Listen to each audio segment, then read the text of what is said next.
Muy buenas tardes para todos. Es un gusto volverlos a saludar hoy, viernes 4 de noviembre, con una charla que se dirige a todo el tema de gestión humana, de administración del talento humano, de administración de personal, pero que tiene mucho que ver también con el liderazgo del sistema de gestión, porque como ustedes saben, todo esto empieza a alinearse.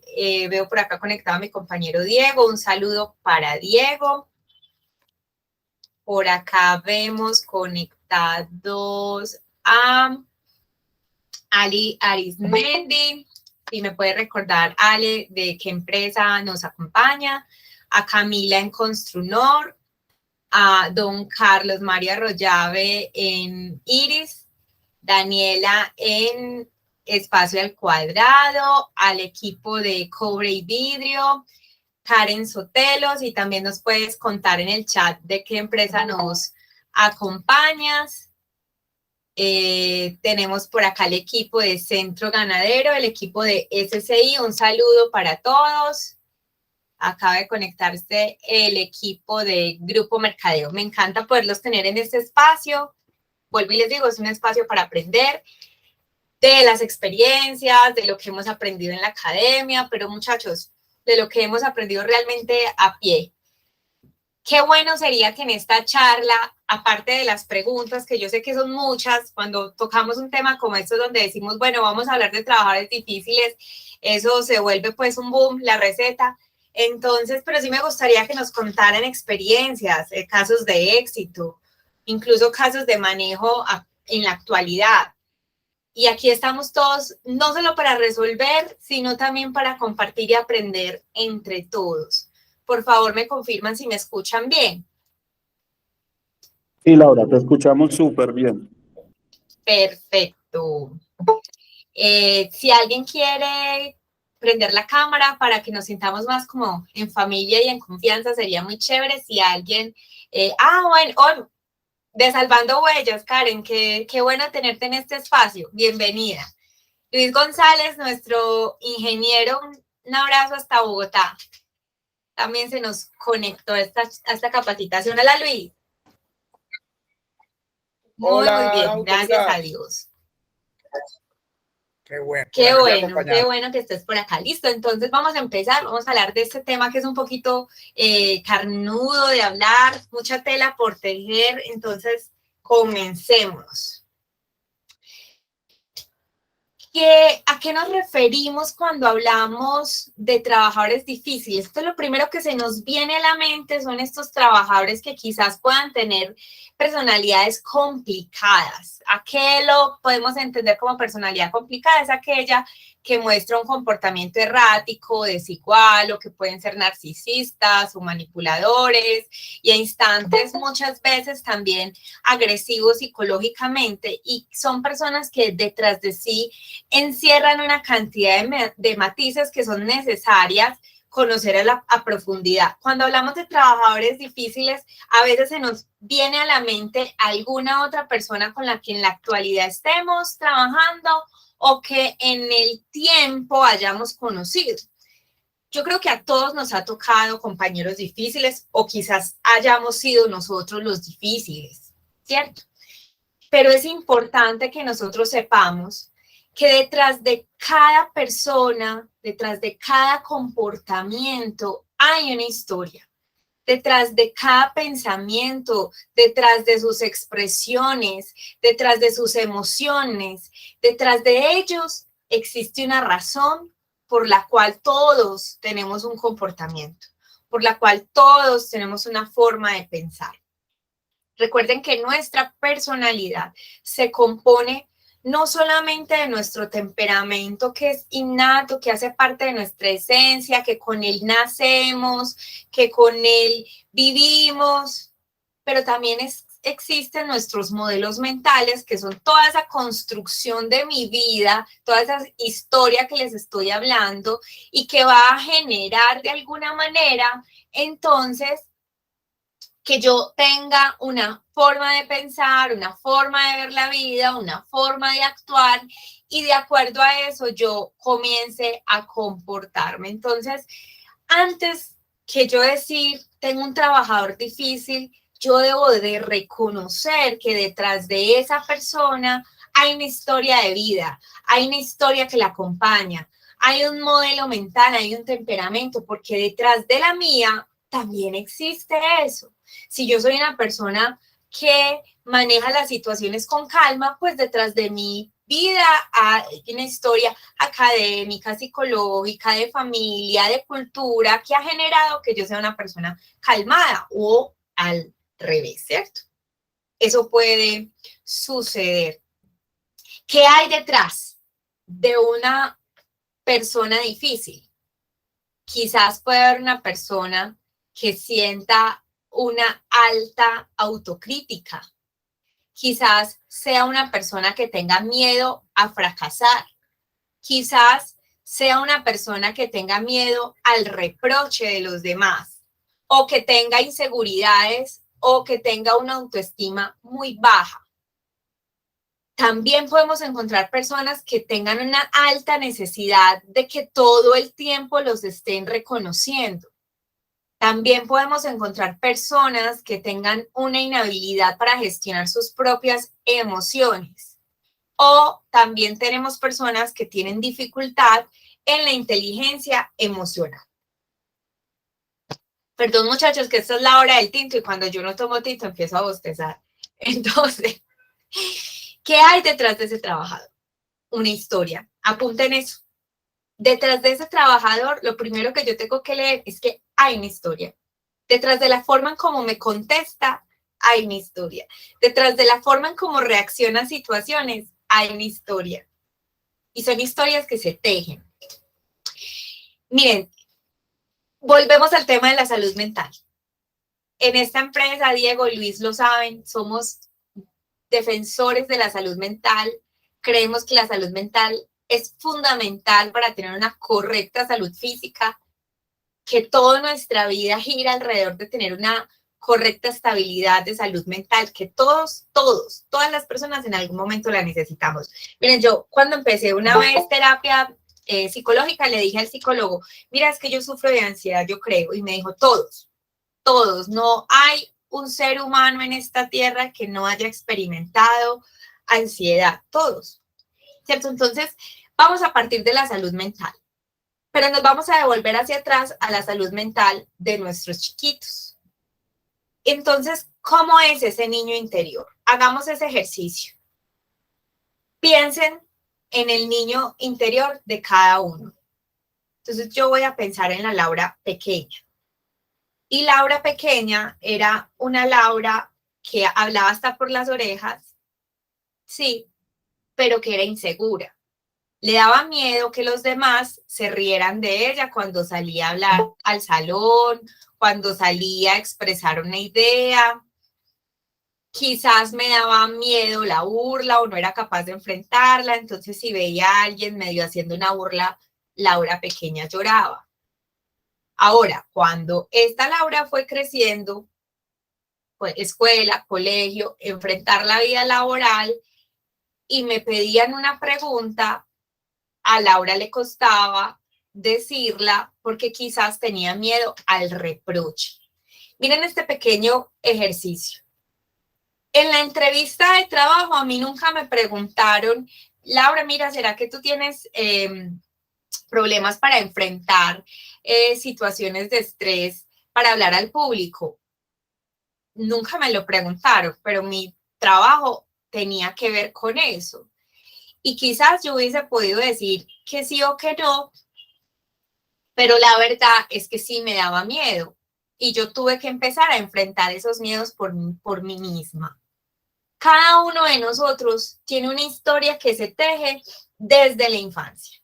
Esos miedos que tenemos en los trabajos a fracasar, a la crítica, al que dirán, al no he terminado el informe y ya estoy pensando que a mi jefe no le va a gustar sin entregarlo, no he hablado con el compañero y ya sé que él me va a criticar sin hablar con él o que él se va a enojar sin hablar con él. Entonces partamos que de alguna manera todos hemos llegado a ser ese trabajador difícil. Todos. Sí es cierto que algunos saltan a la vista en su forma agresiva de hablar o de decir las cosas o de expresarse. Sí es cierto. Pero etiquetar a alguien como difícil, este es difícil por esta razón, no se debe porque realmente todos hemos llegado a ser ese compañero difícil o ese trabajador difícil. Todos hemos tenido que atravesar miedos o situaciones que en la infancia no pudimos cerrar o no pudimos comprender y que poco a poco nos va enseñando a manejarlas la misma vida. Entonces, ¿qué hay detrás de cada uno? Una historia. Y yo les decía ahorita que la personalidad se compone de nuestro temperamento, que es con lo que nacemos, que es nuestra forma de ser. No sé si alguien ha escuchado, hay muchas teorías psicológicas. Hay una que es la que más se habla, que son los temperamentos, los 4 temperamentos: el flemático, el melancólico, el colérico y el sanguíneo. Son 4 temperamentos que hablan mucho acerca de la persona. Esa teoría psicológica nos dice que todos tenemos los 4 temperamentos, pero al menos uno nos domina y hay otro que está aplacando ese que nos domina. Y eso es algo que no va a cambiar en nosotros porque es un temperamento con el que nacemos, ¿ok? Por eso tú ves que incluso los bebés tienen sus propios temperamentos y su propia forma de reaccionar a los estímulos exteriores. Pero cuando vamos creciendo, vamos generando nuestros modelos mentales. ¿Y qué son los modelos mentales? Entonces, los modelos mentales vamos a partir de que se van a componer de nuestras vivencias en general. Voy a ampliar un poquito aquí, qué pena. Entonces, tenemos el aprendizaje que tenemos en casa, en el colegio, en la vida en general, en nuestra experiencia laboral, en fin. Todo ese aprendizaje que se toma y que se tiene cuando yo empiezo a estudiar X o Y tema, X o Y carrera, todo ese aprendizaje que entra hacia mí, ¿cierto? Quizás el aprendizaje que tiene una persona que está estudiando en este momento filosofía no es igual al aprendizaje, a la información que está recibiendo una persona que está estudiando contaduría, etcétera. Y ahí empieza a marcar formas de ver el mundo, la economía, la sociología, la política, etcétera. Los intereses personales también forman mis modelos mentales, cuáles son las cosas que a mí me interesan, y no solamente son hobbies, también son cosas que a mí me interesan investigar, estudiar, leer, aprender, cuáles son esos intereses. También tenemos los otros modelos mentales, pues resulta que a nosotros nos crían personas con sus propios modelos mentales. Nos cría la abuela con sus modelos mentales, el papá, la mamá, una tía o nuestro entorno familiar que también tiene sus propios modelos mentales y su forma de ver la vida y de reaccionar a ella. Tenemos aspectos socioculturales, incluso religiosos, que también va a marcar mis modelos mentales, mi forma de pensar, mi forma de reaccionar, mi forma de hablar, también puede marcar mis modelos mentales.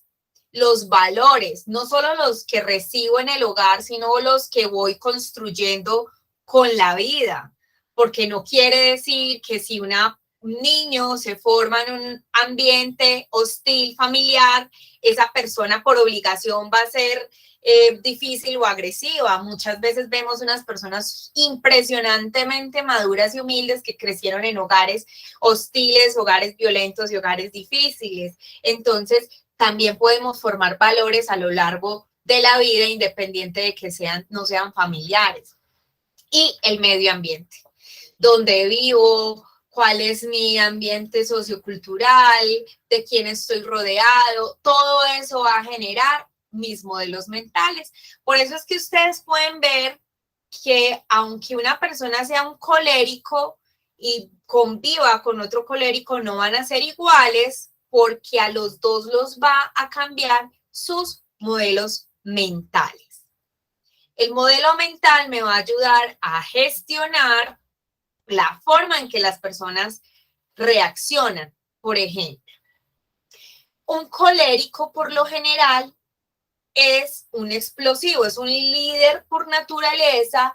Él por lo general explota fácilmente, es un fosforito y lo que él piensa es lo que se debe de hacer y se marcan en toda su creencia y esto es y de aquí no me muevo. Ese es el pensamiento radical de un colérico en general. Pero su modelo mental, sus valores, sus aprendizajes, sus intereses, la forma en cómo fue criado, la información que recibió de niñez, la información que aprendió en la universidad, que hizo cursos de neurolingüística o que ha estado en capacitaciones o que fue un retiro espiritual, etcétera, le ingresa al modelo mental de ese colérico un freno que a pesar de que de pronto se exaspere, sea capaz de manejar su enojo porque en sus modelos mentales tiene la creencia de pensar que lo mejor es tomarse un respiro, escuchar al otro y seguir adelante, a pesar de tener ese temperamento. Hasta ahí me he hecho entender, Diego, o muy enredada, o Luis. No, vamos súper bien, Laura, vamos súper bien, porque aquí le estás dando un enfoque que de pronto la gente no lo ha visto, no lo ha vislumbrado, y es cuando ese trabajador difícil lo vemos más allá de su propio comportamiento. Es supremamente interesante y debemos de ser muy, muy objetivos y muy mente abierta en este aspecto. Es correcto. Entonces, tenemos que partir de la raíz de por qué nos comportamos como nos comportamos. Incluso, muchachos, nosotros escuchamos como, es que era tan bueno. Cuando empezó a trabajar aquí, era súper bueno, súper pilosa, llegaba temprano, hacía propuestas y de un momento a otro ya no quiere hacer nada, ya no se quiere quedar, ya no quiere proponer, se va súper a 5 minutos antes de salir. Entonces, yo no sé qué le pasó. Y ese yo no sé qué le pasó tiene una profundidad. Luis, ¿me vas a decir algo? Sí, Lau, yo también creo que ahí nosotros como encargados de área tenemos que manejar mucho la empatía con el trabajador. Es poder generar ese match o ese feeling con el trabajador para poder identificar lo que hablabas tú hace un ratico, de cuáles sus características, por qué él reacciona de esa manera para tener la mejor forma de entrarle al trabajador. Por ejemplo, yo tengo trabajadores que son supremamente diligentes bajo una orden, es decir, ellos no se les da por si ven algo que necesita una señalización, pues colocarle la señalización, sino que tengo que decirle yo, vaya y coloque la señalización para que ellos lo hagan. Entonces, de esa manera uno puede así, digamos que maniobrar o jugar un poquito con estas personalidades de cada uno de nuestros trabajadores para que de esa manera puedan tener resultados óptimos de lo que nosotros queremos. Así es. Yo siempre tengo que saber que la comunicación mía como líder, lo que está diciendo Luis, no puede ser la que yo pienso que es la correcta. Yo me comunico así y ya.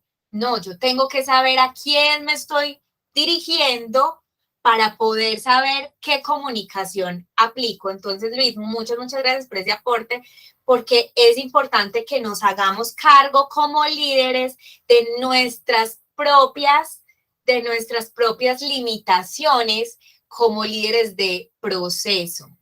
Andrea Parra me dice, yo siento que a veces se deben analizar las personas y las circunstancias porque a veces no somos ni empáticos ni sensibles a cómo son los demás. A veces una misma cosa no se le puede decir igual a todos, es correcto.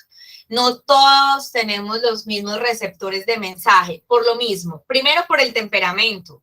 No todos tenemos la misma recepción del temperamento. Mire, un colérico cuando le están haciendo una crítica, el colérico siempre va a tender a poner una pared, porque él está seguro que así había que hacer las cosas. El sanguíneo, por el contrario, no pone una pared, sino que empieza a pensar, es que no les gusta, nunca les gusta mi trabajo. Siempre me tienen que criticar, me están mirando, y si esos dos están hablando allá, seguro están hablando de mí. Eso es un sanguíneo. Un flemático no le importa, ni fu ni fa, le entra por aquí, por acá. El flemático va ahí por la vida. Si le critican bien, si le dicen bien, si no, no le importa nada, ¿cierto? Y el melancólico él ya se autocriticó. Así haya hecho bien el trabajo y le están haciendo una crítica, él dice, yo sabía que lo hice mal, es que yo no hago nada mal, yo no hago nada bien. Él ya se autoflageló. El modelo mental es el que nos va a ayudar a que estas cosas que les acabo de decir cambien en cada persona, sean variables en cada persona. Por eso es importante, muchachos, saber que el mensaje no es el mismo para todos, lo que nos decía Luis y lo que nos aportó Andrea. El mensaje no es el mismo para todos. ¿Cómo empezamos? Con una correcta forma de hacer ingresos de personal. Por eso es que, miren, pocas empresas tienen áreas de gestión humana, de administración de personal, porque yo sé que son costosas tener personas que las administren y porque a veces las personas que las administran son también las mismas de contabilidad, son también las mismas de administración o son también los mismos jefes. No hay un área puntual en las pequeñas empresas, pero es tan necesario que yo la pueda tener para que yo pueda autogestionar mi personal. Porque es que yo necesito saber, muchachos, en principio, cómo está la inteligencia emocional de mis líderes. Cómo está la inteligencia emocional mía como líder para poder gestionar esos trabajadores difíciles, esas situaciones difíciles, cómo gestiono yo la comunicación en la organización. Entonces, lo primero, muchachos, es el autoconocimiento. ¿Qué es el autoconocimiento? Es que es muy importante, es muy necesario y obligatorio que yo como líder me reconozca, conozca quién soy y cuáles son mis limitantes. Mis limitantes como líder, voy a hablar de mí para poderlos llevar hacia allá, es que me griten, que me llamen gritándome, porque yo soy colérica y yo sé que mi limitante más alto es que yo pongo la barrera y que probablemente también me voy a disparar, pero mi modelo mental me ha enseñado que yo no puedo dispararme con nadie. Es autorreconocerme. Yo sé que yo me voy a disparar si me llaman y me pegan un grito, pues, de la nada. ¿Qué hago yo que me conozco? Suspendo la conversación. Me siento alterado. Yo pienso que debemos calmarnos. Cuando nos sintamos mejor hablamos. Paro la conversación. Porque yo no puedo administrar la forma en cómo esa persona me está hablando. Yo tengo que administrar la forma en cómo yo reacciono y como yo sé que voy a reaccionar enojándome también si continuamos la conversación así, tomo el control de mi emoción y paro la conversación para que hablemos cuando ambos estemos en un mejor estado verbal. Como líder me conozco, como líder sé cuáles son mis limitantes porque todos, sin duda alguna, todos tenemos limitantes en nuestro liderazgo, es que también todos tenemos una historia detrás. Y el modelo mental a veces falla y uno es muy calmado y también pasa que uno se dispare como un fósforo y uno después diga, yo no debía haber contestado de esa manera. Eso también pasa, pues porque todos tenemos nuestro temperamento de alguna forma. Entonces, muchachos, es muy importante que yo sepa cómo actuar en momentos críticos o de estrés. Entonces, hablamos que lo primero que hay que apuntar es que todos tenemos una historia y ahorita lo segundo que vamos a apuntar es que todos debemos autoconocernos. Segundo, controlar las emociones. Un líder nunca se deja llevar por sus emociones. Y esa es la parte más tesa porque es que yo tengo que liderar un equipo de trabajo hacia el éxito. Yo no puedo permitir que mi equipo de trabajo sepa cuando yo me levanté enojada porque no me serví el tinto de la mañana. No, yo tengo que ser una esfinge feliz con todos, tenga o no tenga dificultades. Yo tengo que trabajar en el autocontrol de mis emociones. Yo no puedo explotar con la gente porque hoy me levanté explosiva con la gente o porque tuve una llamada que me hizo enojar y después de esta llamada ya arranqué enojada con todo el mundo. Debo como líder tener la responsabilidad de autocontrolar mis emociones. Por eso yo les decía ahora, listo, yo tengo un autoconocimiento mío que mi limitante es que me griten. Eso es un limitante mío. A mí me saca como del aire, de casillas. Yo creo que mis dos compañeros que están aquí saben que yo pocas veces me he enojado, a pesar de tener mi temperamento, y cuando me he enojado, Pero cuando se enoja, y como sé que salgo como, mejor dicho, como si hubiera sido una máquina de vapor, tengo que controlar mis emociones porque no puedo causarle daño a nadie y porque tengo que aprender qué es esa situación, y ya si seguimos hablando de otra cosa, ya es otra cosa, y yo no estoy enojada con la situación. Pero aprendí, muchachos, a manejar, a controlar las emociones. Eso es lo que tiene que hacer un líder, lo que tenemos que hacer, porque todos estamos en constante aprendizaje. Motivación. Muchachos, un líder que no motive a su equipo está mandado a recoger, haga un curso, un retiro espiritual, léase los libros de Germán Castro Caicedo, no sé, pero tiene que aprender a motivar a su equipo.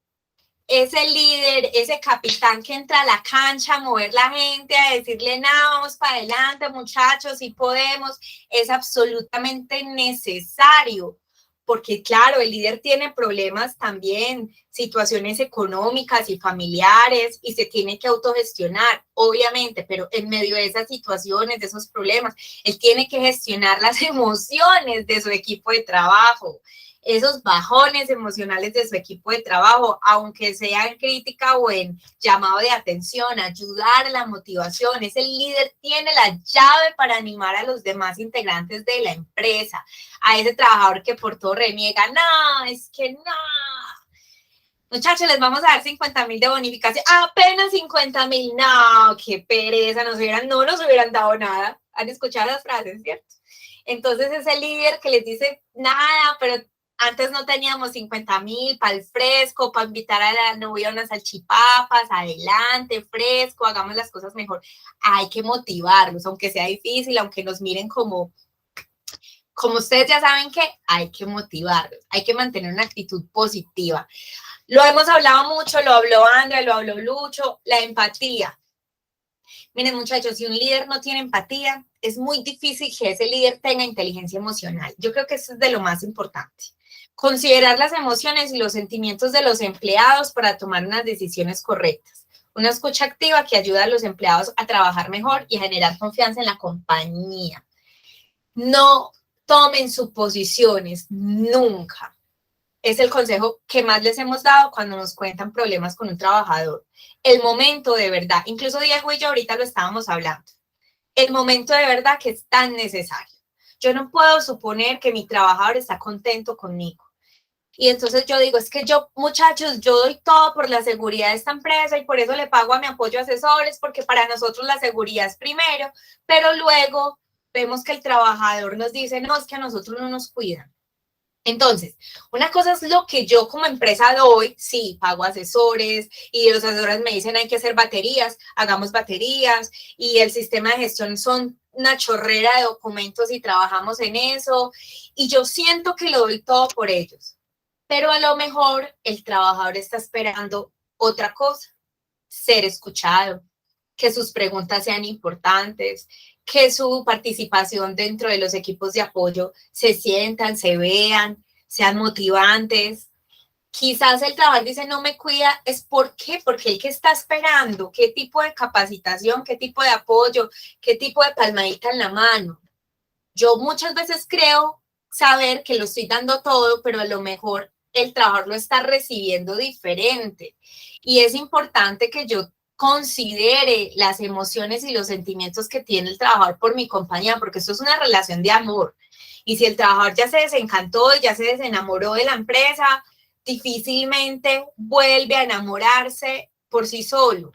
Es ese trabajador que, el ejemplo que les ponía, le voy a dar 50,000 y él dice, pues no nos hubieran dado nada, 50,000, ¿para qué? Eso no rinde, ¿cierto? Entonces, es esa posición de yo escuchar por qué está desanimado, porque ese trabajador que empezó contento, hoy en día ya no se queda 5 minutos. Y entonces empezamos a hablar con él y el trabajador llega y me dice, ¿se acuerda una vez que yo le pedí permiso porque mi hijo estaba enfermo y usted me dijo a mí que yo vivía pidiendo permisos? Entonces yo no me volví a quedar.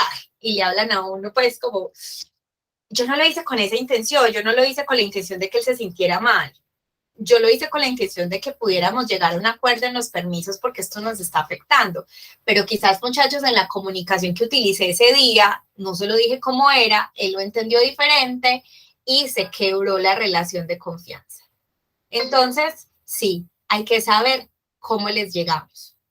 Hay que saber cómo les llegamos. Porque quizás ese trabajador, cuando era pequeño, no recibía comunicación que le generara en su familia, que le generara una tranquilidad, sino una autocrítica. Entonces él, en vez de pensar, esto no lo están haciendo por la empresa, sino porque es que ya me la montaron, es que no les gusta mi trabajo, es que lo que yo doy no es suficiente. ¿Cómo hacemos la lectura de las emociones de mis trabajadores? ¿Será que para mí es importante la emoción de mi trabajador, la experiencia sensorial que él tiene en mi empresa? ¿Ustedes han pensado en la experiencia sensorial del trabajador? Yo siento que a veces pasamos por alto eso. ¿Qué es la experiencia sensorial? Es cómo me hacen sentir, incluso cómo huele la empresa. Nosotros recordamos las cosas por el olor, por lo que escuchamos. Es que la empresa queda en un lugar donde pasan los carros o se escuchan los pajaritos, o cómo me hace sentir estar allá. Me siento tranquilo. También tenemos el caso de trabajadores que se sienten bien estando más en la empresa que en la casa porque tengan situaciones familiares. ¿Cuál es esa experiencia sensorial del trabajador? Incluso en la comunicación.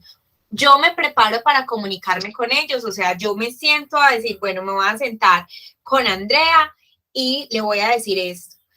Y se lo voy a decir de esta manera. Yo me preparo para eso. Yo me preparo incluso para las objeciones que el trabajador me tenga. Yo preparo la parte gesticular. Hay personas que no tenemos filtro, yo soy una. Lo siento, muchachos. Que a veces no tengo filtro en lo como gesticulo. Y hay que gestionar eso. Hay que gestionar porque a veces una mirada, un gesto, hacer esto en una conversación, eso va a tener que cerrar la comunicación. Entonces, es muy importante que tengamos empatía en el momento de liderar los equipos de trabajo, habilidades sociales, conducir a las personas hacia un objetivo común. La empresa indudablemente tiene un objetivo común. Vuelvo y lo digo, hay personas que me dicen, esto no es un hogar de beneficencia, yo contrato a la gente para que realice una labor y para eso se le paga y listo. Pero muchachos, somos un ser sintiente, somos un ser integral, tenemos situaciones que nos afectan emocionalmente y es imposible sacar la emocionalidad de las actividades que realiza una persona porque nadie de nosotros trabaja mecánicamente pues sin un sentimiento. Nadie. Entonces es importante que un líder sea emocionalmente inteligente y pueda mantener el control de las situaciones que causen estrés, que tengan un positivismo constante, que generen una motivación constante y que practiquen eso día tras día. Incluso es válido que ese líder esté en un momento de estrés personal a un punto que él decida decirle incluso a su superior, mira, necesito parar porque definitivamente no soy capaz de liderar, tengo una situación emocional que me está impidiendo liderar a las personas. Eso incluso es muy valioso porque nosotros podemos destruir la emoción o la motivación de un equipo de trabajo cuando nosotros no estamos emocionalmente estables. ¿Cómo vamos hasta ahí? Mucha carreta. Bien. No, Laura, súper bien, vamos súper bien. Ahí vamos. Y eso Laura, es lo que empieza en el trabajo, sí que más, ¿o no? Sí, Laura, te quería como hacer un comentario, y es que muchas veces cuando tú dices que debemos de gestionar ese filtro, por decirlo así, es muy importante, porque hay muchas personas que sin mala intención hablan de alguna manera que las personas les ponemos el tonito, y eso nos pasa mucho en WhatsApp, cuando hacemos comunicaciones vía celular, que se nos va una mayúscula o se nos va una forma de hablar diferente y nosotros mismos le ponemos el tonito a eso, ¿cierto? Y ahí se puede quebrar una relación. Entonces seamos muy cuidadosos con eso. Hay gente que me dice, no, Diego, pero es que tampoco podemos, es como ya no hay de dónde acogerlos. No, no se trata de eso. Se trata de, como dijeron al principio, de empatía, de liderazgo. Entonces, seamos muy cuidadosos con esa forma de hablar que a veces nosotros no creemos, pero es aburridorcito como le hablan. Y hay conversaciones que no se pueden hacer por WhatsApp. Hay conversaciones que lo mejor es que tú cojas el teléfono y llames y digas, mira, es que no te entendí bien, ¿me puedes explicar por favor lo que me estás diciendo? Porque lo que dice Diego es muy cierto, nosotros que hemos acompañado procesos de liderazgo es que nos regañan, es que también como me habló y realmente el tono se lo estoy poniendo yo aquí en el cerebro. Lean cualquier conversación de WhatsApp con un tono enojado y ustedes van a decir, me regañaron y no es así, ¿cierto? Como también pasa que tenemos compañeros que tienen un tono de voz fuerte. Yo trabajé con... Yo. No, Lucho. A Lucho hay que decirle que qué. Lucho a veces se pasa de hablar rápido. Yo trabajé una vez con unos santanderianos y ellos hablan a veces fuerte, golpeadito. Es su forma de hablar, no están enojados. Entonces me pasaba con compañeros que me decían, vea, es que ella me regañó, ¿no? Ella habla así. Vea, hágale eso, que no lo va haciendo nada, tú querías eso. Así habla, pero no era que él te estuviera regañando, sino que así habla. Entonces hay que conocer también el entorno, con quién estoy comunicándome, ¿cierto? Porque eso puede pasar. Andrea nos dice, a veces cuando un líder sabe que al decirle a una persona algo se va a sentir mal o se va a enojar, puede buscar ayuda en otra persona que sabe que tal vez pueda hacerlo mejor. Sí, pero mi consejo, André, es no cerrarnos. O sea, yo no puedo ir a comunicarme con alguien pensando que se va a cerrar.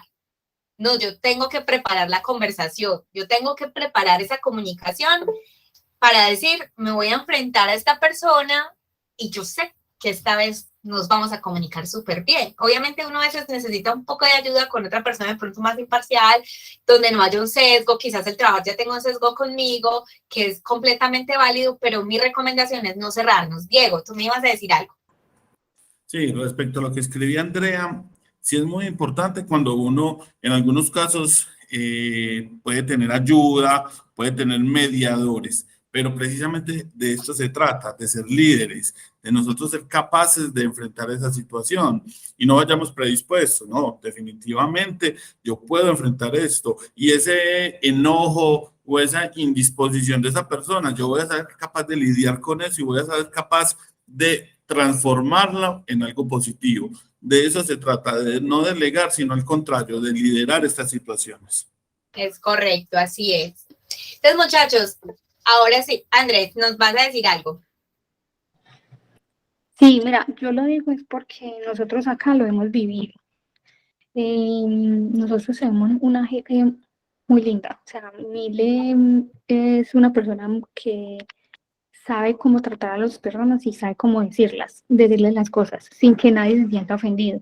Pero yo he notado, por ejemplo, que cuando ella sabe, bueno, si viene de mi parte, yo sé que ese tipo de persona se va a incomodar o se va a sentir mal porque ya se lo dije una vez y al parecer lo tomó de mala manera. Entonces me voy a apoyar en otra persona que de pronto le haga también la observación y ella vea que no está mal, que no es que la queramos ofender, que no es que le queramos hacer sentir mal, sino que realmente debe cambiar eso.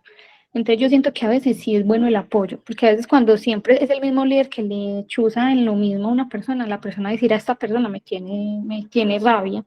Y cuando un líder se apoya como en otras personas, como para que la otra vea que sí está fallando, pero de otra manera se le dice, a veces sí captan como mejor el mensaje.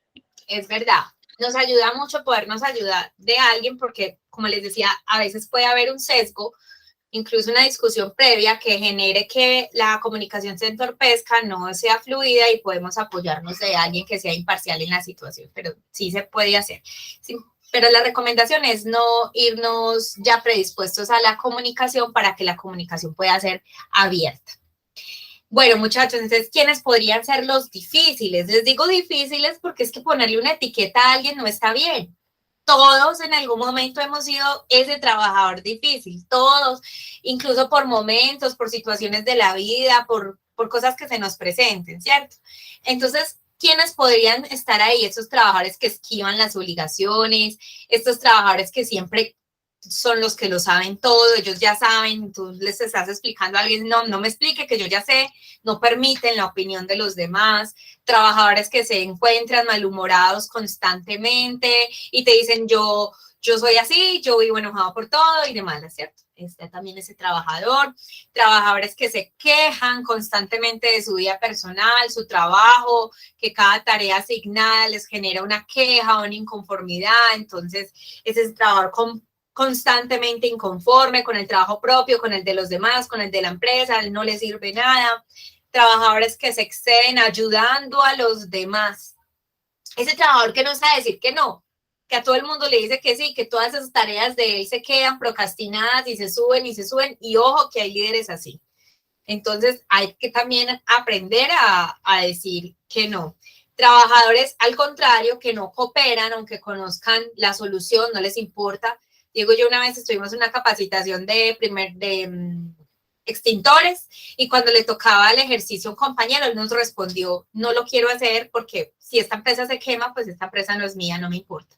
Entonces está el otro extremo, el trabajador que no le importa nada, que es apático o que incluso son extremadamente tímidos, que son poco sociables, son los que no se integran, los que no van a nada. Vamos a hacer una integración en un Confama, no van. Vamos a reunirnos a comernos empanaditas, no van. Llevan un almuerzo a la empresa para compartir, no comen, son aparte, ¿cierto? Trabajadores que siempre están inconformes incluso con los beneficios o con las bonificaciones empresariales. Esos serían trabajadores que podrían ser difíciles. Trabajadores imprudentes, entrometidos, extremadamente sinceros. Es que yo no le pongo filtro a las cosas, yo digo las cosas como son. Es que yo soy muy directo. No, eso no es ser indirecto, eso no es ser directo, eso es ser imprudente. Hay gente muy imprudente. Trabajadores que responsabilizan siempre a los demás, que no asumen los errores propios. Y ojo, esto en un líder es extremadamente dañino.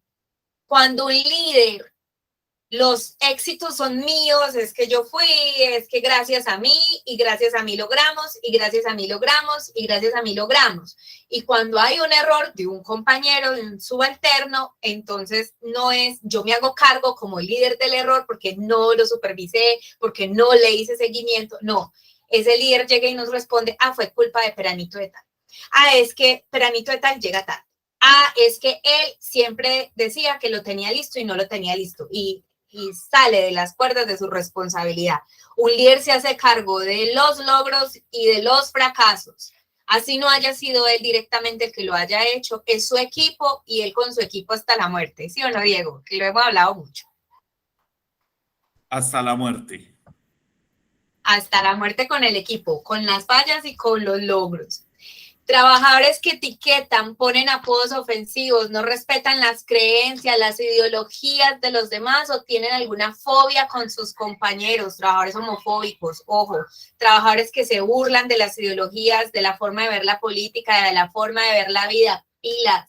Hay que respetar mucho eso y sobre todo si usted es un líder, usted no tiene permitido hacer esto bajo ninguna circunstancia, porque lo otro puede ser situaciones emocionales que a usted le generen una situación de familia, de financiera, que usted le genere tanto estrés que la embarró y hoy dijo lo que no era y de pronto fue imprudente, en fin, pero que usted como líder se esté quejando de la empresa, eso habla muy mal de usted como líder. Porque es que, imagínense, si el líder habla mal de la empresa, pues ¿qué se puede esperar de los otros pobres mortales? Nada. Nosotros hemos tenido líderes, y yo creo que a Luis y a Diego les ha tocado líderes que dicen, póngase esos elementos de protección personal que vinieron de mi apoyo a poner problema. Hombre, si el líder dice eso, ¿qué más se puede esperar de los otros pobres mortales? Nada. ¿Yo qué puedo esperar de un trabajador? Ningún compromiso, porque el líder no lo tiene. Hay cosas que el líder no se puede permitir. Y miren que también los líderes podemos ser trabajadores difíciles, ¿sí o no? Entonces, ¿qué estrategias vamos a implementar? Yo hoy les vengo a presentar una estrategia que se llama pensamiento sistémico de un doctor en gerencia que se llama Peter Senge. Peter Senge habla en un libro que se llama La Quinta Disciplina de cómo generar empresas inteligentes, organizaciones que aprenden. Entonces, ¿qué es una organización que aprende? Él utiliza el término de organización inteligente para describir organizaciones que de manera continua, sistemática, revisa, analiza y aprende de todas las vivencias y de todas las experiencias de la organización para bien. Es una organización inteligente o una organización que aprende, es aquella que se basa en la idea de que hay que aprender y ver la realidad con nuevos ojos, detectando ciertas leyes que nos permitan entenderla y manejarla. Y entender la realidad no a través de mis ojos como empresa o como líder, sino a través de los ojos de mi trabajador. Entonces, ese trabajador que constantemente está inconforme con todo, ¿cómo está su vida personal? A lo mejor está inconforme también en su vida personal con todo. Y cuando uno entra a mirar ese tejido, es el trabajador que te cuenta que está separado, que los hijos no le hablan, que la ex esposa no le habla o que lo demandó por alimentos, o que tuvo una situación de drogadicción o de alcoholismo, o que él quiso ser administrador de empresas y nunca pudo terminar sus estudios. Es ese trabajador que guarda dentro de sí una historia dolorosa, o una historia que nunca cerró, o un ciclo que nunca cerró, o una infancia que no le permitió a él manejar unas habilidades de inteligencia emocional. Es aprender a gestionar mi liderazgo de cualquier tipo de trabajador, sea difícil o no, a través de los ojos de ellos. No solamente en comunicación, sino en estrategias de aprendizaje. Porque como equipo, como empresa, yo tengo que estar preparada para escuchar lo que no quiero escuchar.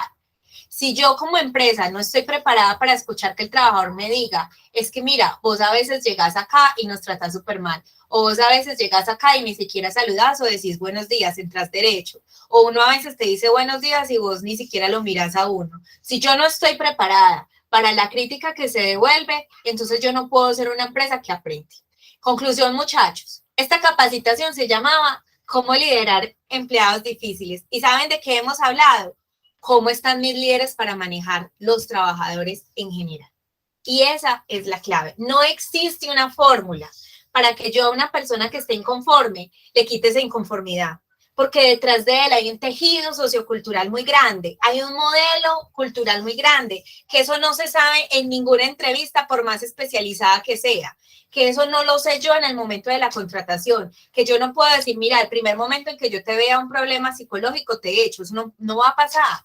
Eso es algo que nos pasa y eso es una lotería. Yo hoy puedo contratar a alguien supremamente bueno y resulta que a los meses me di cuenta que era una persona con tendencia a la depresión y está depresiva y no quiere trabajar y está constantemente incapacitado y hoy le dio migraña y mañana le dio daño de estómago y pasado mañana tiene una úlcera en un riñón y la otra semana tiene otra cosa y la otra semana tiene otra porque es que su depresión le causa eso. Le causa una cantidad de problemas y no hay manera de detectarlo en ningún proceso de selección. Es algo que nos tenemos que enfrentar.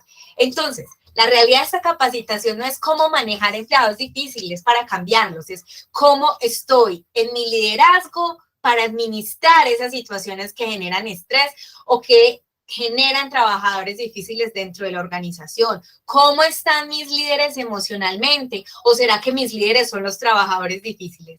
¿Cómo estoy yo como líder? ¿O qué tengo que aprender, reaprender y reconocer en mi vida para generar una organización consciente y una organización que aprende?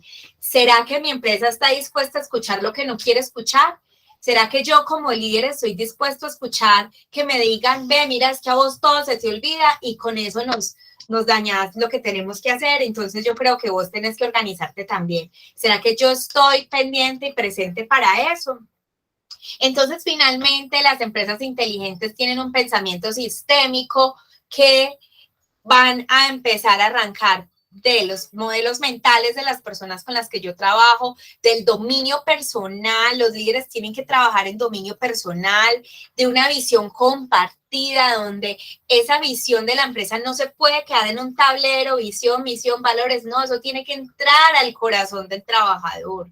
Usted tiene que hacer sentir esa experiencia sensorial en el corazón del trabajador. Yo no puedo tener como una visión compartida que mi empresa en el 2025 va a ser una empresa líder en el mercado, que piensa en sus consumidores, porque le pone el corazón a sus productos. Sí, ¿cuál es el corazón?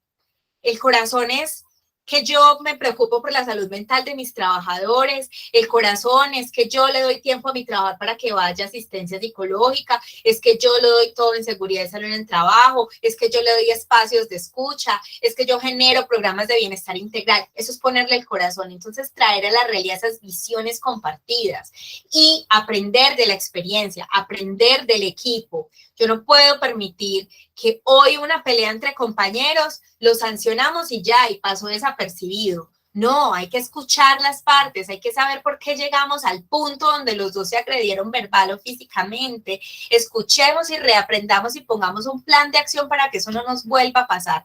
Porque si somos una organización que constantemente tiene fallas, tanto en lo comercial como en lo productivo, como en lo gerencial, entonces, y nunca va a tomar la experiencia de esas fallas, vamos a seguir resbalando en la misma piedra.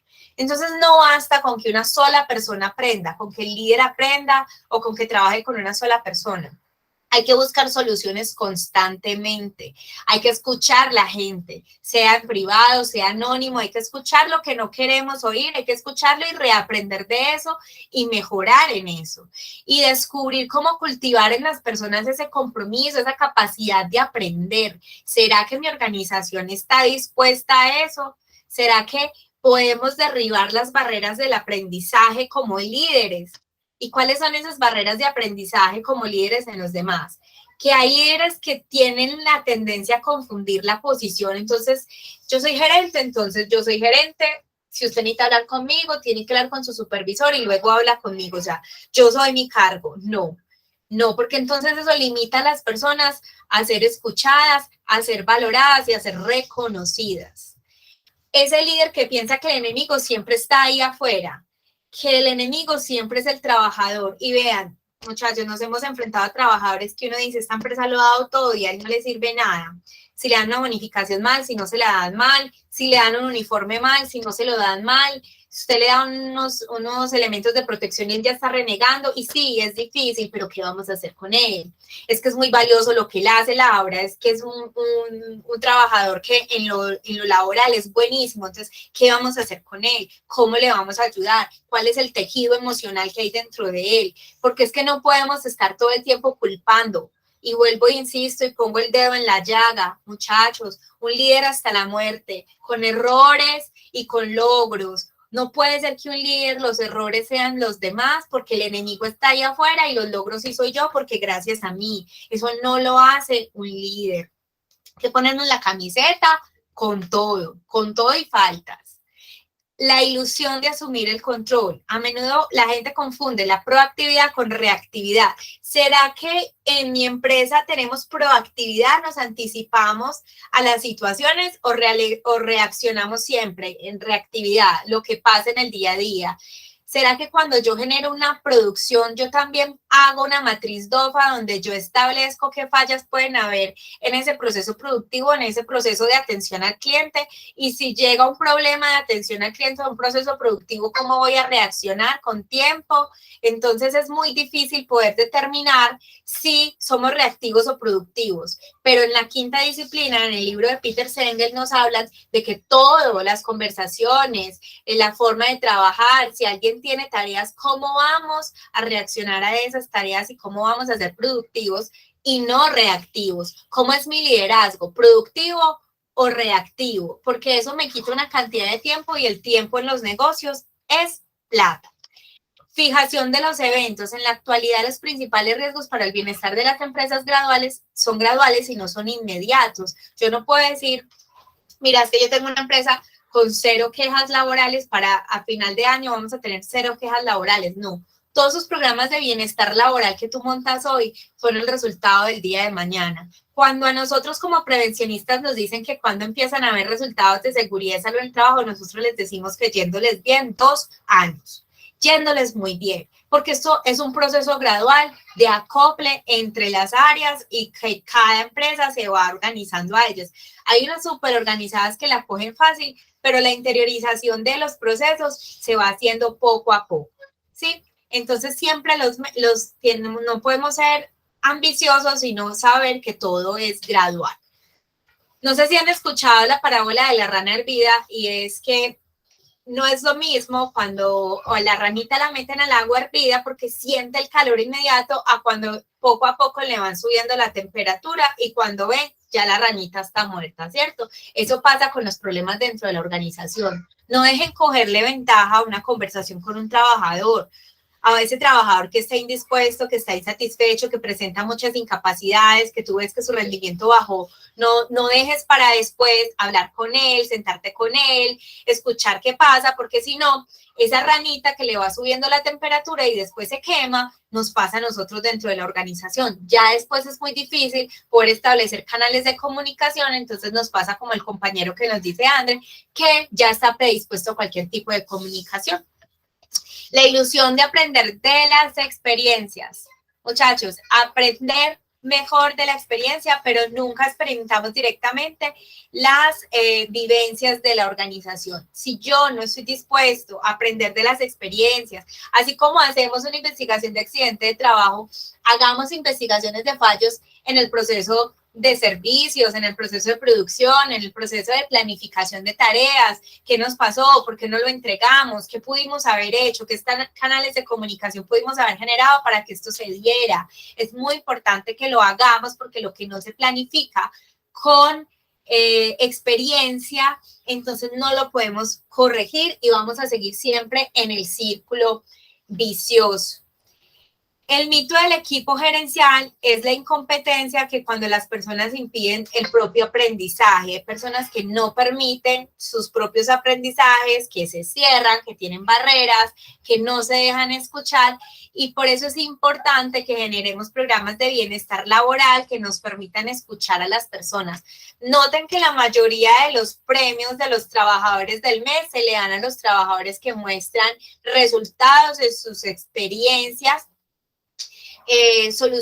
cumpliendo metas, pero nos falta también como líderes valorar a aquellos trabajadores que no solamente resuelven un problema, sino que hacen las preguntas correctas en el momento correcto, porque muchas veces esas preguntas nos anticipan a situaciones de dificultad laboral que se puedan tener, esas preguntas complejas, esos aportes que hacen de situaciones que no han pasado, pero que pueden llegar a pasar, que son importantes. Por eso muchas empresas realizan métodos de Kaizen para escuchar a los trabajadores que tienen recomendaciones anticipadas a situaciones que puedan llegar a ocurrir. Entonces los voy a dejar con estas 2 frases de Peter Senge. Construir una visión compartida estimula el compromiso a largo plazo. Los modelos mentales se centran en la apertura necesaria para revelar las limitaciones de nuestras formas actuales de ver el mundo. Todos tenemos limitaciones para ver el mundo. Todos, sin falta. Puedo ser la persona más sensei, yoga, peace and love del mundo, pero también tengo limitaciones en la comunicación. Entonces es muy importante que veamos a través de los ojos de cada persona la vida y podamos generarle estrategias de manejo integral, tanto desde los beneficios laborales como desde la planificación del trabajo. Muchas veces el trabajador está inconforme o es difícil porque no tiene planificación ni liderazgo. Pongan eso súper presente. Y también, muchachos, necesitamos profesionales con nuevas competencias y sobre todo necesitamos nuevas organizaciones. Esto lo hemos hablado en varias ocasiones que hemos tocado este tema. Nos dicen que los muchachos de ahora no están listos para el trabajo de hoy en día, que es que anteriormente sí se quedaban, que anteriormente la gente sí trabajaba duro y hoy en día a los muchachos no les sirve nada. ¿Será que a los muchachos no les sirve nada o será que mi empresa tiene que evolucionar? Porque esto es una generación diferente. Anteriormente la generación era un papá como con 8, 10 hijos o 20 y se tenía que matar el lomo porque ese papá berraco sacaba adelante esos 10 hijos, tenía casa y les dejaba a todos el estudio asegurado. Tenía una emoción y una noción de ver la vida distinto. Y hoy en día este muchacho no tiene 10 hijos, tiene si acaso 1 o 2 como máximo y quiere tener su casa propia y viajar por el mundo y darle estudio a su hijo. Entonces, y tener espacio para llevarlo a fútbol y tener espacio para llevarla a ballet y tener espacio para ir a llevarlo a una cita médica y su pensamiento es otro. Entonces, ¿será que mi organización está evolucionando o mi organización se quedó por allá atrás en la organización de hace 40 años, donde no había participación, donde no había momento para conversar de sus experiencias sensoriales en la organización, no había capacidad de crear, no había una filosofía de anticipación? ¿Dónde se quedó mi organización? Yo sé que al final me fui así como un carrito loco para terminarles de explicar, para no quitarles mucho tiempo. Aparte que eso es un tema que apasiona mucho, les recomiendo demasiado este libro, se llama La organización que aprende o La quinta disciplina de Peter Senge. Cuéntenme por favor dudas, inquietudes en este pedacito de espacio. Laura, muy importante que tengamos claro que esto no solamente nos va a pasar con trabajadores que estén subordinados a nosotros, sino que también podemos tener esta situación con jefes que no sean capaces de manejar eso. Y nosotros como empleados también podemos liderar y podemos apoyar a este jefe, empujarlo y lograr que esa debilidad que él tiene, que se manifiesta de esa manera, pueda ser superada. Es correcto, es correcto. La conclusión de esto, muchachos, es que no existe una fórmula secreta para manejar trabajadores difíciles. Es cómo está mi liderazgo, cómo estoy yo como líder y cómo está preparada mi empresa para manejar situaciones difíciles, para ver a través de los ojos de esos trabajadores, de todos los trabajadores y generar una visión compartida. En el chat les puse cómo se llama la estrategia, el libro, el autor. Les puse mi correo electrónico para quienes quieran solicitar certificado de esta capacitación. Les doy las gracias, nos pasamos 6 minuticos. Les digo que si no me hubiera ido como carro loco, sigo hablando porque a mí este tema me apasiona demasiado, demasiado, demasiado. Si tienen algún tema que decirnos para ya este cierre de año, bienvenidos, lo estudiamos y si no conseguimos a alguien que tenga manejo en ese tema, súper bienvenidos. Muchas gracias a Andrea en Latin Press por conectarse, a Camila en Construnor, a don Carlos en Iris, al equipo de Construnor, mi compañera Dalia, mi compañero Diego, mi compañero Luis, a Daniela en Espacio al Cuadrado, al equipo de Grupo Mercadeo, al equipo de Cobre y Vidrio, al equipo de Veterinaria Salvando Huellas, al equipo de Centro Ganadero, el equipo de SCI y el equipo de Clínica Odontológica Smile. Muchas gracias por conectarse. Un feliz fin de semana. Cuídense bastante. Vacúnense contra la influenza. Léanse ese libro, es una nota, se los recomiendo. Y muchas gracias por estar aquí. Los queremos mucho. Muchas gracias, Laura. Feliz tarde para todos. Igual a todos. Chao.